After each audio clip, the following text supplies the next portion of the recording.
Let's talk about why people are quitting Albion Online. First up, the price of premium increased to a point where everyone that played this game as a Harvest Moon clone can no longer sustain it for free. This means that you would have to pay monthly to grow virtual crops, which will only end up costing you money in the end. It does not make you profit. It only costs more money to grow the crops, so the best course of action is why grow the crops at all? Why grow the wheat? Why grow the vegetables or the herbs? There's no point, because if you pay 18.5 million silver for 1 month of premium and you're only getting back 12 million silver, then obviously you're just going to drain yourself of all silver and then you'll be broke in the end, so it's just a struggle for nothing. This game severely lacks things that would entice girl gamers and soy boys to play the game, such as Animal Crossing or Coral Island, or Disney Dreamlight Valley even. Albion Online does not have any of these things that would appeal to those gamers. The only appealing thing about growing crops is that someone used to, in the old days, could just grow cabbages for 3 months and then sell their cabbages while maintaining premium, and eventually they could afford a really expensive gear set and go kill people in the black zone. Another reason people are quitting is the stale meta in the Corrupted Dungeon. Some people only play this game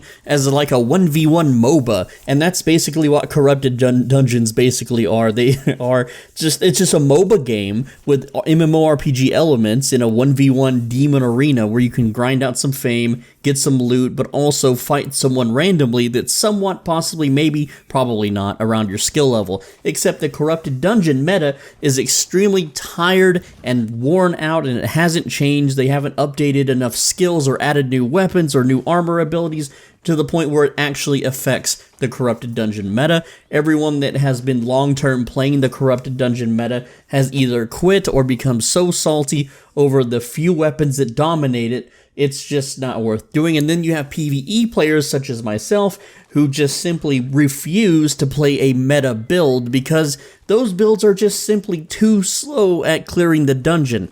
If they want, they could maybe release a Corrupted Dungeon sort that is only the PvP aspect and then let us PvE players have a infinite, endless dungeon of sorts. Almost all these games have an endless dungeon. Albion Online has not, they don't have an endless dungeon. If I can just put on a PvE set and do 100 floors of a dungeon, I would absolutely do that all the time. You can guarantee it. I'd slap on some music, put on some anime, and just bam, bam, bam, bam, bam, clear out, 100, 200, 300 floors. I would stream it even, but no, you have to go out into the world, into these dangerous zones where ESP hackers will track you down, and that's another thing. A lot of people are quitting the game because of the ESP, the hacking, the radar hacking, and a lot of it is suppressed, a lot of it is hidden.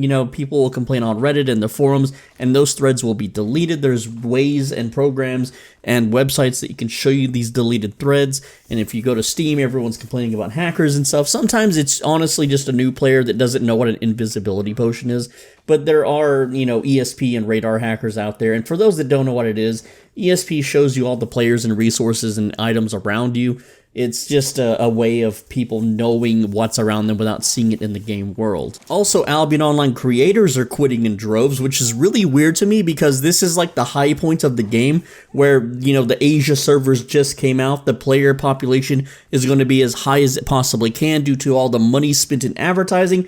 So from a content creator perspective, at least from me and my experiences, it makes 0 sense for these content creators to be quitting at the literal peak where they will be getting more views, more watchers, more everything. So why are they quitting? Well, most of them are simply just burnt out with the game. They aren't in big ZVZ guilds. They aren't part of the cartel. They don't have a way to sustain their premiums anymore other than fan donations possibly. But even for me, I have not premiumed up in over 2 months now because I simply don't want to work that hard to get access to premium. And some of these content creators, yes, they do get free premium, but I am not one of those because I didn't sign any kind of NDAs or contracts or anything. But if you can play all month long, 8 hours a day doing something, and you can't easily afford premium with premium active, there's something wrong. And yes, I understand the company wants you to pay real money for premium, but other than that, I used to just, grow crops, make potions, and that was plenty to afford premium. And the thing is yes, I can log onto my chef character, completely maxed out in cooking, and by the end of the month, I will be able to make my money back to afford more premium and have a little bit left over, but that's the problem, a little bit. Now, I craft as lazy as possible, I do as little math as possible, I don't do transporting at all, and so I only make about 30 to 40 million silver per month on my chef, but that takes 15 minutes a day for 30 days, which to me is not worth the time because I have to pay 18.5 million silver, which means I'm only making like 22 million silver that month for 15 minutes a day. And yes, again, some people that's a lot of silver, but to me that is not a lot of silver at all. That is like, I kill one 8.4 guy in a mist, and his weapon is that much. So why would I ever spend 30 days straight crafting when I can just go into the mists? And that's another reason people are quitting, is the mists, because the mists have become this massive kill zone just full of 8.4 players chasing PvP ranking. So all the little newbies that go in there, and let me tell you, there's a lot of them, because I do a lot of mist PvP, believe it or not, on my alt character, and there are, it's basically, it's all newbies or all 8.4 geared players. Sometimes you have like the 1650, 1675 item power players, but it's just big fish and little fish. That's all it is. Sometimes all the big fish end up wounding each other and the little fish swoops in and executes them and can get away with several million. But for me, there's no point to grow crops. There's no point to farm dungeons because dungeons have been heavily nerfed. The black market has been heavily nerfed. That was another fun pastime that's why people are quitting, is that you used to be able to just go into dungeons and just farm chests and you would get actual loot from the chests, but now most of the chests are empty or the loot is complete garbage, and that's partly due to the black market changes, but essentially it's just not fun. I used to be able to grind dungeons for hours on end and I would make a decent amount of money and I could see my character grow.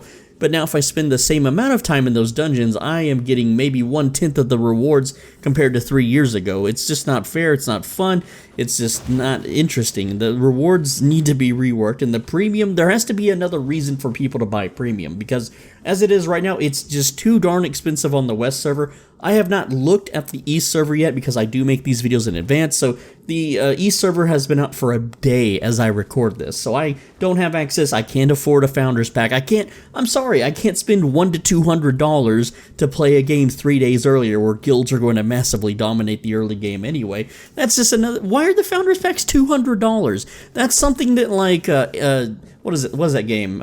Not Ashes of Creation, yeah, or Star Citizen. You know, you can go play Star Citizen and pay $200 for a special spaceship.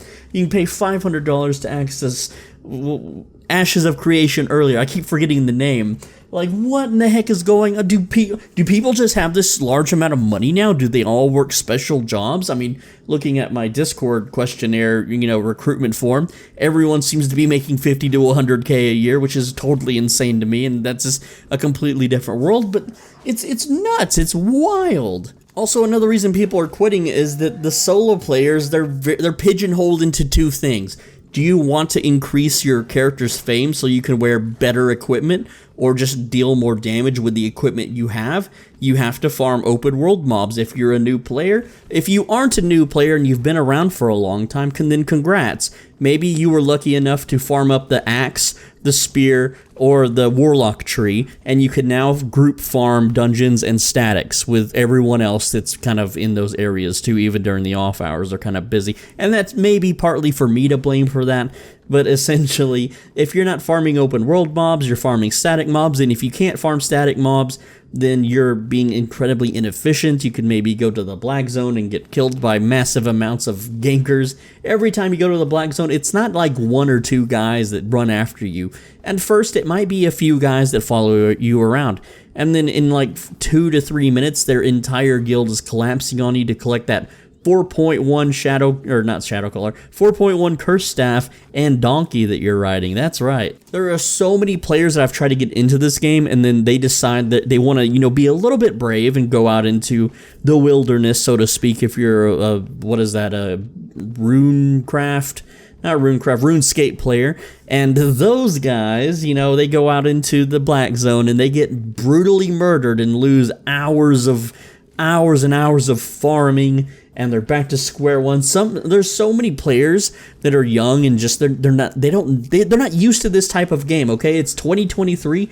Every single game out there in the market holds your hand. It shows you massive tutorials, tool tips, in-game videos that are in the game, not you have to go to YouTube. You don't have to know who Swole Benji is. And there's some, I'll get some more like stuff later, but like if you try to go to Reddit and ask for advice, they're giving you advice that worked 3 years ago. They're giving you advice that is based on who they like and who they don't like. Oh, they don't like certain politics. Better not watch Swole Benji, and that just hurts the newbies. And that, if someone is that close-minded, like if someone, like say I started a new game and I wanted to learn how to play it, and like a whole bunch of editors tell me not to watch someone, well, guess what? I'm going to watch some of their videos and then see what the hubbub is actually about to see if it's just a personal bias or not. But sometimes people don't do that. But another thing too is there's not enough information, like the wiki. I believe that Albion Online made an official news post on their website begging people to work on the wiki. And my first thought is, why would I help fix the wiki? Why would I add to the wiki when I could just go rent a website or whatever and make my own wiki? Or how about a reward incentive for the wiki? Like if you make a bunch of wiki pages, how about free premium? How about some skins, okay? I mean, you got all these creators handing out skins left and right, and, that's cool and all, I guess, if you like skins, but the game lets you disable the skins. Like, I have it set where I don't see skins in unsafe zones. Yes, in the yellow zone, I get to see skins, but if I go to a black zone, I have that disabled so I can quickly and easily identify what players are using against me to better my chance for survival.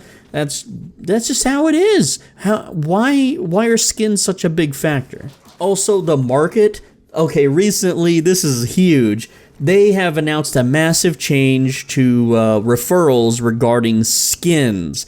And let me tell you, me and every other YouTuber and everyone else have been telling the public for ages, for years now, we've been saying, invest in skins. Don't let your money just sit on your account because the gold price goes up, the item price goes up, and your silver worth go down. And we've always told everyone, skins are the way to go because those skins will never be available ever again. And over the years, we watched skins go from like 2 million to 6 million to 300 million. And then just out of nowhere, just one day I woke up and there was a news post saying, hey, we're bringing back the old skins. Not all of the old skins, but all the old skins based on this date right here when the White Tiger came out. And you know what? Everyone that owned the White Tiger, they lost billions. They literally lost billions of silver. This made a lot of very wealthy people suddenly broke. It ruined their economies. It spit in their face. It was a slap. They've invested all of their time and all of their resources into getting these skins so that their net worth would increase over the years and secure their financial, security in Albion Online. And now they're in the poorhouse. Now they have to go out and, you can't go farm dungeons for silver anymore. You could gather. Gathering hasn't been very profitable lately because everyone is forced to do it. That's how the game is now 2 modes. You fame farm or you gather. You get fame or you get silver. And if you're a well-established player with very high specs and plenty of backup silver, then yes, you can go PvP and make a profit, especially if you're good at it. If you're good at MOBA games, if you've got experience just PvPing in this game in general, if you have lots of friends, if you're really bold and daring. Me personally, I take cheap sets out into the mists, not on my Swole Benji character, well, sometimes for videos, but essentially I just take a cheap set out that's worth 20 to 50,000, and I can guarantee you at least 5 times per hour, I can bust somebody worth 200,000 to $1 million, and that's how I mostly make my funds. But even if I do that, it's still several hours to afford premium, and that premium, all it does in that situation, once you've reached that point in the game, all premium will actually do for you is make less items trash when you kill a player. I'm not sure if you're aware of that, but whenever you have premium active and you kill another player, all by yourself, by the way, not if someone else tags it, then that's an assist, then you have a higher chance of their gear not trashing. It's a very slight percent. It's in the game code. It got leaked a while back. But other than that, I don't think 18 million silver is worth the chance that, oh, their mount might not, break, or some of their extra armors that they looted, from a crystal spider or whatever. Honestly, the only people that haven't quit are the ones that either haven't been robbed in their own guilds, or the people doing ZVZs, or Zerg versus Zerg guild warfare, which somehow haven't realized that they're being used, abused, and milked for all their worth. And those players are just simply ignorantly oblivious. And yes, me too, I wish I could be ignorantly oblivious to being used and abused by massive guild masters who only want to further their virtual greed, instead of being the bitter solo YouTuber that I am. Due to the black market changes, red zone gankers are just reporting less and less earnings from killing transporters. There's almost no reason to do transports because right now, for those that are unaware, multi-boxers are going unchecked with transporting. Have you seen lately in the yellow zones there will be mammoths, like 5 to 10 mammoths stacked on top of each other, all moving exactly at the same time, facing the exact same directions? What's happening is these guys are using spreadsheets, third-party programs, and other ways to scan the markets so they know exactly what to transport and where to make even the slightest little bit of profit, so they can RMT it and sell the, whatever products for real money. But in this game too, that's another thing, like, RMT is like 50 cents for a million. I'd rather have the million silver than 50 freaking cents. How can people live off of that? And, they must be doing something to make several hundred millions of silver. If even then, that's what, $50? That's not a lot of money. Like, back in the day when I played World of Warcraft, I could farm gold for 1 hour, and that made $60. Just one person, no bots, just manually killing things in World of Warcraft and disenchanting them. Selling the disenchanted materials gave you enough gold to make 60 real-life dollars. And another thing, too, is apparently, like, according to some sources, if you are banned for RMT, then you are never allowed to come back. It's like, I don't know if it's an IP ban or a hardware ban. And I'm fine with that because I don't RMT. I don't freaking pay money. I don't pay real money to play the game. I don't do any kind of cheating in this game at all. And yeah, yes, I'll totally cheat in games like Minecraft and stuff where it's server based, but not when it's like a MMO server where every single person is involved, even though, well, now there's 2 servers. You have the that's another reason people are quitting, is the damn East server. Okay, it's what the heck was that? Why did they do that? That makes no sense. I can't even begin to understand that decision. Like, the East server was the server, just make the ping better for everybody. Like, geez. Now, like, every new player ever, because looking at my demographics from different countries of who searches for this game, all the people that are actually actively playing the game, people that live on Western countries don't really play this game. It's not like I can go to the local comic book shop, the local nerd hangouts, and I can be like, hey guys, what games are y'all playing? And they'll be like Call of Duty or something, or Halo, or Destiny, or, Diablo, right? That everyone knows those games. But when I start talking about Albion Online, they're like, oh, that cell phone game? Oh, isn't that like a China game or something? It's like, no, it's not China. It's made in Germany. And no one understands that. It's wild. It's crazy. But looking at just search demographics and just, my own audience, because I can see where my audience is watching my videos from. And it's places, like the Philippines and India and stuff, which India didn't even get a spot in the Albion Online commercial. What is up with that? That is just messed up, man. That's a huge demographic that they need to represent, Well, why? Was the filmographer too afraid to go, but they would go to Japan? Well, Japan is going to be their tiniest demographic, but they got a spot in the commercial, right? Whatever, that's just freaking weird to me. But what I'm saying is all the new players, they're going to default to East. They're not defaulting to West. The ping is higher for them. They won't be able to speak the local language, maybe not. I don't know. I don't live in an East country, sadly. You can cross that off your Soul Benji Docs list. Okay, but the point is that it used to be a revolving door of newbies coming in and leaving, and sometimes people would stay, and sometimes that revolving door would spin very fast, as in a lot of newbies would pile in thanks to advertising and commercials, or just the fact that some other games suddenly died, like China lost World of Warcraft, so what game are they all playing now? Well, Albion Online, hey, we got this new server, come play, right? Except they've already moved on to many other games. Anyway, so West is going to eventually just dry up. With no new players coming into West, the old players, the veterans, the ones in the guilds that sit around the black zone and wait for a newbie to crawl out of the cave so they can smash them and take all their loot, which is totally fun, by the way. I'm not dissing it. You know, I did that in Ultima Online. I would sit outside of a dungeon in Ultima Online, and when someone would come out wounded and poisoned, I would just poke them and take all their loot. And then I would break into their house because they left the front door open.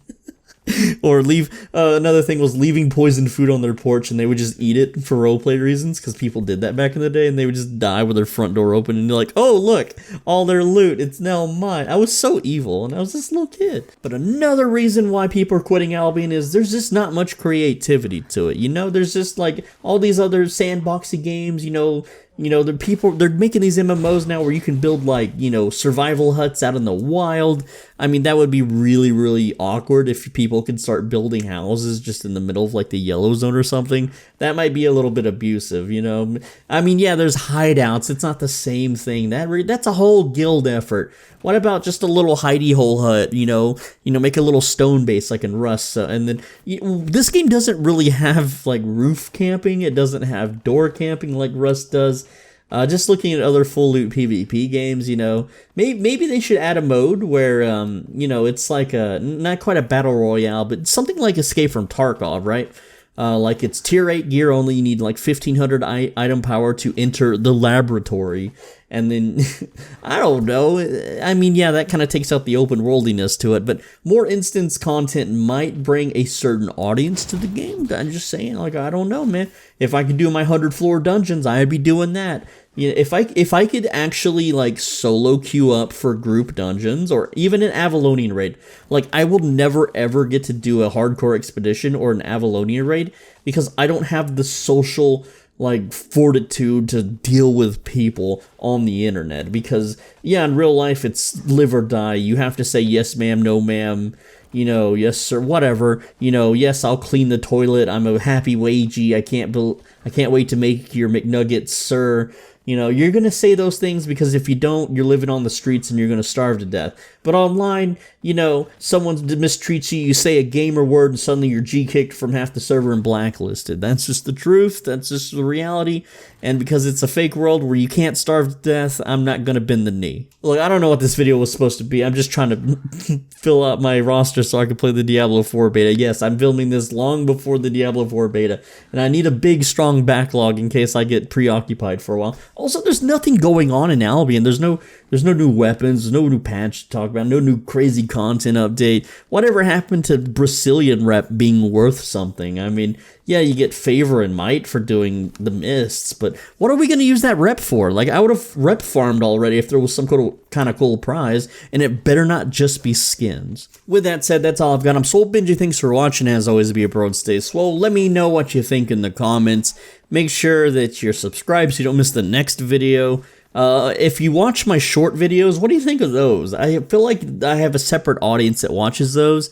You know, that's all PvP tips and all PvP guides is the shorts, basically. I just take the little clips that I record as I play and just make them into a, you know, nice little thing that might help you out. So go check those out if you're, I understand, you know, if you don't watch shorts, and people that watch shorts don't watch the long form content. But other than that, guys, what else? If you want to become a channel member, click that join button. $5 a month. It's like being on Twitch, except, yeah, it's on YouTube. Man, I can't talk today. What's going on with that? It's $5. It gets you access to really good guides that are just too good for the public. If I made these videos to the public, everyone would do them, and then no one could do them. So they're just extra special little guides that will, you know, make you more rich or more powerful, more knowledgeable. Some pretty good stuff on there, I think.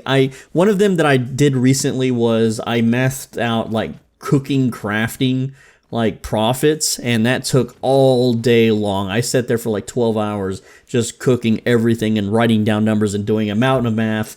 And yeah, because I worked so hard on that, that's not going to be available to the public, because I looked everywhere. There was no spreadsheets, there was no forum posts, no Reddit posts, nothing based on this topic. So I did all the research myself, spent millions of silver in the game, and an entire day to dedicate to that. And yeah, you could be like, well, why don't you make it public and you'll get, like 5,000 views. I don't care about the views. I've never cared about the views. The videos don't, they make pennies in revenue, right?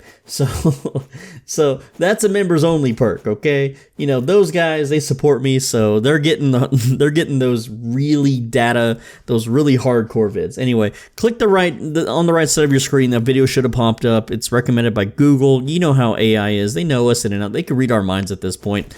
Go ahead and watch that video, and I'll see you in the next video. Take care. Mwah.